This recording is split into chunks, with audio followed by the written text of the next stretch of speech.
पुणे, सातारा, दौंड, इंदापुरात पावसाचा कहर. ओढ्याला आलेल्या पुरामध्ये दुचाकी आणि चारचाकी वाहून गेली. अनेक ठिकाणी पूरसदृश्य स्थिती.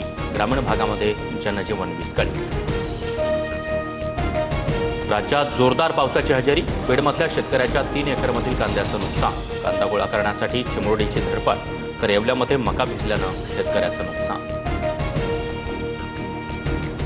मान्सून महाराष्ट्रात दाखल. 12 दिवस आधीच मान्सूनचं आगमन. यंदा सरासरीपेक्षा जास्त पाऊस पडण्याचा अंदाज. रत्नागिरी, सिंधुदुर्ग, कोल्हापूर, मुंबईसह पुणे, लातूर आणि नागपूरला सतर्कतेचा इशारा. दिल्लीसह परिसरामध्ये रात्रीपासून मुसळधार पाऊस. हवामान खात्याकडून दिल्लीसाठी रेड अलर्ट. दिल्ली विमानतळावरील 100 विमानांच्या फेऱ्या रद्द. पुण्यात पुन्हा हुंडाबळी. पिंपरी चिंचवडमध्ये 50,000साठी विवाहितेचा छळ. 22 वर्षीय तरुणीची लग्नाच्या 5 महिन्यातच आत्महत्या. गुन्हा दाखल होऊन देखील आरोपी मोकाटच. पुण्यातील लोहगावात सासरच्या जाचाला कंटाळून महिलेचा आत्महत्येचा प्रयत्न. पतीचा पत्नीकडे गाडीसाठी तगादा, तर सासूचा देखील जाच. पती, सासू आणि दिराविरोधात गुन्हा दाखल. संभाजीनगरमध्ये विवाहितेला पेट्रोल टाकून जाळण्याची धमकी. अमरावतीमध्ये विवाहितेच्या पतीसह 4 विरोधात गुन्हा दाखल. 5 लाख हुंडा दिल्यानंतरही सासरच्यांकडून शारीरिक आणि मानसिक छळ. फरार असताना वापरलेल्या गाड्यांपैकी एक गाडी सुशील हगवणेच्या नावावर. आलिशान फोर्ड एंडेवर कार सुशील हगवणेच्या नावावर.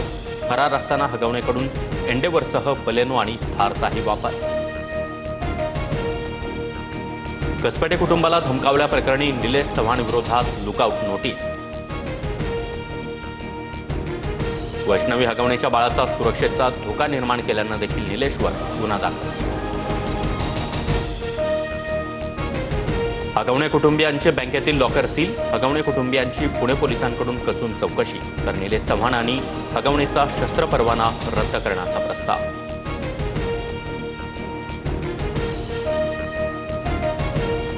मयुरी जगतापांच्या तक्रारीकडे दुर्लक्ष केल्याचं प्रकरणी पौड पोलीस स्टेशनमध्ये कर्मचाऱ्यांवर कारवाईची शक्यता. महिला आयोगानं सविस्तर अहवाल मागवला. चिल्लरबाईला अध्यक्षपदी ठेवलं. चाकणकरांकडून राज्यातील पीडित महिलांना न्याय मिळणारच नाही. ठाकरेंच्या शिवसेनेच्या नेत्या किशोरी पेडणेकरांचा चाकणकरांवर निशाणा.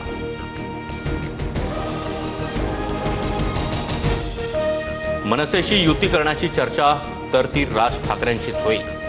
एकदा हा प्रयोग व्हावा ही सर्वांची इच्छा. राज उद्धव ठाकरे एकत्र येण्यावर संजय राऊतांची प्रतिक्रिया. मराठी माणसांसाठी ठाकरे एकत्र येत असतील तर भाजपकडून स्वागतच. राज आणि उद्धव ठाकरे पालिका निवडणुका डोळ्यासमोर ठेवून युती करण्याची शक्यता. सुधीर मुनगंटीवार यांचं वक्तव्य. संजय राऊतांनी संकेत दिलेत म्हणजे ते होणारच नाही. राज आणि उद्धव ठाकरेंची युती होईल असं वाटत नाही. सुजय विखेंची खोचक टीका. वाल्मी कराडला बीड जेलमध्ये स्पेशल ट्रीटमेंट. कराडला जेलमध्ये चपात्या आणि कपामध्ये चहा मिळतो. बडतर्फ PSI रणजित कासलेचा दावा.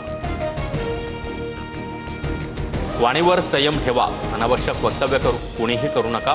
मध्य प्रदेश आणि हरियाणामधील नेत्यांच्या वादग्रस्त वक्तव्यानंतर पंतप्रधान मोदींचा सल्ला. ऑपरेशन सिंदूरबाबत लोकांपर्यंत माहिती पोहोचवण्याच्या देखील सूचना.